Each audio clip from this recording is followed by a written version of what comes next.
Okay, it's a nice day out, and I'm going to talk about something that I took notice of that not too many people are talking about. Pentagon the other day, they released a paper basically stating something that a lot of us kind of knew, was that the Chinese Navy now outnumbers the U.S. Navy by a significant margin, or I should say, enough where we've taken notice of it. They definitely have more ships than us. And not only do they have more ships, they have more new ships. Their Navy's much younger in terms of how their equipment is. Brand new ships, brand new hulls, pretty well designed from what I can see.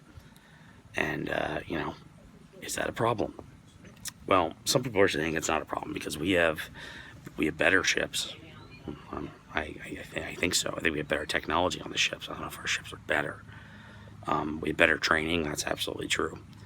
We have better doctrine. That's absolutely true. And we have, legacy, which the Chinese do not. They have nothing to base their naval legacy off of. I mean, we do. We have basically, decades of earned experience in blood that the Chinese do not have, and that is an advantage. I've got no argument against that. But I'm still concerned, and I think more people should be concerned. And first, I'm going to talk about basically the U.S. reasons why we should be concerned, and it has to essentially do with deficiencies in our own Navy. And then I'm going to get to the real reason. I should say the reason you should be most concerned in terms of global conflict. So the U.S. Navy, we're understaffed. We are the ships are old. They're not producing ships nearly as many, and also we have less than half the amount of ships we had basically at the height of the Cold War. Ships can do more now, but still, that's not like changing a 4-man squad to a 3-man squad. That's changing. That's cutting your entire force in half and saying, okay, do double the work, and in this case, do 4 times the work because the Chinese Navy is larger than the Russian Navy ever was. So, I'm not particularly swayed by the whole our stuff's better, so we don't need as much. It's like, well, let's build the better stuff and then see how much we didn't need after the fact, rather than just assume we don't need it. But that's one issue. Second issue is that basically the budget has been so screwed up with the military and Congress because they kind of don't want to set a budget. The Navy is having trouble commissioning repairs and upgrades for ships. Basically, a ship comes in the dock and it's not seaworthy anymore, or at the very least, it needs maintenance, repairs, and needs to a lot of parts need to be replaced because seawater destroys everything. And they bring it into the docks, and then the dock contractors, the people who are going to be fixing the ship, they go, all right, it's going to take about 14 months. This is how much it's going to cost. And the Navy goes, okay, that's great, but we only have 3 months of financing where we actually know what the money is involved is going to be. So that's a really hard sell to get basically people to work on a ship when they don't know whether they're going to get paid or not, especially because this is expensive, tedious, secretive work, and basically not having the money for 14-month projects when you need stuff that's 14, 15 months, and you can only do it in pieces of 2 and 3. That's a problem. And that's going to cause more and more of our ships to pile up in the docks. If you've been to a naval dock recently where they do repairs on ships, like Philadelphia Naval Yard or certain places, I think San Diego's got the same problem. Virginia's got the same problem. You start seeing all these ships lined up, and you're like, what are they? What's going on with this? Like, there's all these ships that are there, and they're not scrapped. They seem like they float. They seem kind of modern, but they're not. They're just sitting there rusting. So, that's a problem. We need to address that. If we address that problem, will that alleviate a lot of the pressure we're feeling from this rising Chinese Navy? Yes, it will. That is a problem we can fix. So it's not so much being worried about the Chinese; it's more being worried about fixing the issues we have within our own Navy. The third thing is, this is something that we're not taught in school, and it's something that is taken for granted. The average person doesn't think about this.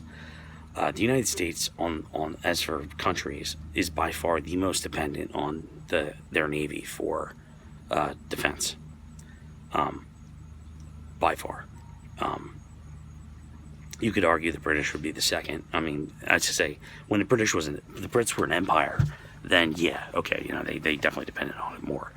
But in terms of sheer coastline and just sheer, basically needing to defend square footage, square nautical miles to make sure you're secure, United States by far is the most dependent. And people kind of don't think about this. So if the Chinese have a fleet and it's larger than our fleet, well, guess what? They're only ever going to encounter half of our fleet, because half of it's going to be in the Pacific and half of it's going to be in the Atlantic, and you got to factor the Gulf in, and you got to factor the Arctic in. Chinese don't have to worry about any of that stuff. Something goes wrong in the South China Sea, they can move their ships from the north down in a matter of hours and be basically in position within just a very short amount of time, days maybe. In the United States, if something goes wrong in the Pacific Fleet and we need to move forces, significant power to them, and that power only resides in the Atlantic, well, we're talking months and months and months of waiting for that backup.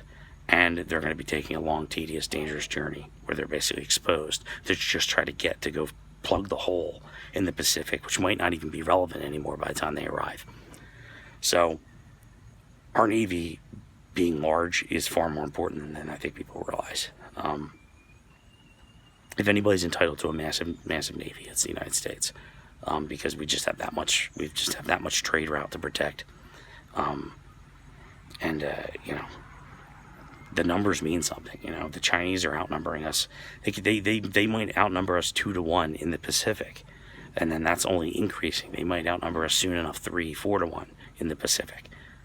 Suddenly that means something. It's not just like, oh, they're 30% larger. It's like, no, they're hundreds of percentage larger.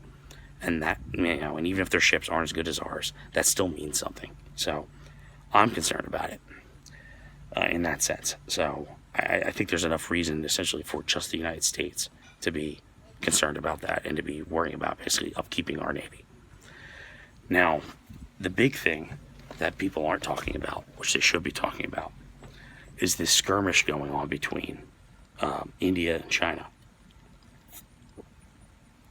So if you've been watching the news, you probably haven't been, hearing about this, because there's other dumber things they want to talk about.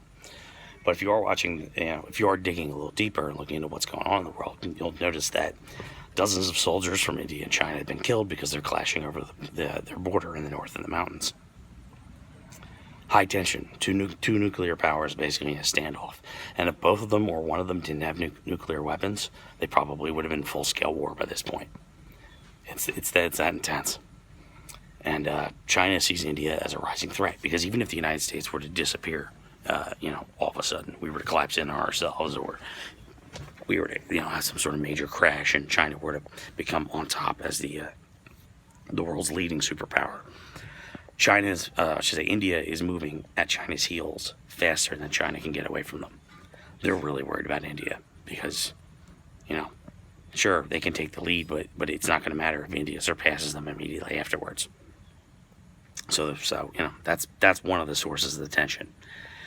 And the Indian Navy is not very big, and it's not very good. Chinese Navy is much larger, much more powerful, much better equipped than the Indian Navy. So China and India get into a fight, or something happens, and we're assuming it's not going to be a nuclear exchange, because neither one of them wants to have all their citizens die, right? The Chinese can pretty much just blockade or just outright destroy the Indian Navy. And now India's got to fight on two fronts. They got to fight in the north to deal with the Chinese invading from the mountains, and then they got to fight in the south because the Chinese Navy has basically completely dominated their coastline. They got the ships to do it. They can do it. And they probably would win. If it was just a fight between India and China in terms of naval power, China would win. I don't have much doubt about that. It would be costly, but I should say it might be costly, but they definitely would win. They would be able to achieve their objectives. And the only things preventing that are basically the fact that the U.S. Navy is allied with the Indian Navy right now. But that might not that might not hold.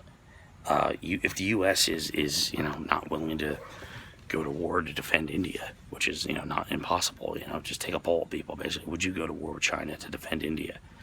Most people are probably going to say no, and that ties our hands. We can have the biggest navy in the world, but if we're not willing to use it against belligerents, it's not worth anything. And then China doesn't have to pick a fight with us; they can pick a fight with India. They can force India to capitulate. That puts China's in a very, very powerful position. Some people are kind of comparing them to a cornered dog, and that's not. I don't think that's completely inaccurate to say that. But what I think is more important about all that is that they are being forced to make really tough decisions, and a lot of those decisions are essentially war and peace. Right now, it seems like the decision they're making in the South China Sea is war. They're setting up their bases. They're saying, okay, America, Japan, Australia, you going to fight us down here? And for the most part, the West is blinking because we don't want to go to war with China over stupid stuff like islands. But, international shipping lanes are still being contested and protected, and it's a mixed bag, right? So they've chosen war in the South China Sea. India, it's looking more and more and more like they're actually going to be choosing all-out war with India. Because India is not getting any weaker. So China's going to have their most amount of leverage right now. So are they going to, just stick it out and maybe hope that they can, subvert India? Maybe. Or are they going to do something bold like blockade them? Say, hey, we're sick of this border clashing stuff and you owe us this and you're in our territory, so then we're just going to blockade you and we're going to sink your navy. Cause an international crisis. And then the rest of the world has to now look. Basically, does the rest of the world go to war with China over their territory disputes with India? Probably not. So that's more what I can see as the concern coming on. Is basically the more powerful the Chinese get, the more likely they are to use their power against basically whoever they consider the biggest threat. And it's not just a matter of the U.S. It's also India. It's also Indonesia, it's also Australia, all these other smaller countries that they can bully around because they're going to say, who's going to come save you? The U.S. Navy? They're not as big as we are. I mean, it's again, I've said this before, but it's not even a matter of who can beat who. It's a matter of what are you willing to pay to be in a fight with somebody? And the Chinese are willing to pay almost anything. That they're not afraid to take 1 million casualties. But the U.S., these other countries, the Western countries, they don't want to see 1 million people die over an island dispute, right? Chinese don't care. They go, well, the war gets hot, whatever, it happens. But, the West is we just don't have the stomach for long-term conflict. And the Chinese, they think in terms of dynasties, they don't think in terms of, how's this going to affect us next year? And that's not how the Chinese think. The Chinese think in terms of centuries, basically. They build their islands, and they make their presence, and they move their people into there, and they just take it over. I mean, they're doing that to the part of Russia. There's a couple border towns where they just flooded it with Chinese illegals, and now those towns are effectively Chinese. They didn't do it overnight. They just did it over a long period of time, and then now, what's Russia going to do, right? They're going to send all the Chinese people back who are technically now living there, or Russian citizens, or whatever they are. It's not Russian anymore, but that's a long-term thing. Because China, if the easier way, or I should say the more guaranteed way, is to have your grandkids defeat your enemies than you, they're going to go for let the grandkids defeat them, because they think that far out. As opposed to us, where we think more proactively, where we're like, we want to deal with this now so our grandkids don't have to deal with it. It's a very opposed philosophies. So whatever. Think about that. Keep an eye on it, because that's the most dangerous flashpoint in the world right now is between India and China, and that's even more so than North Korea, which is surprising. So we'll see what happens.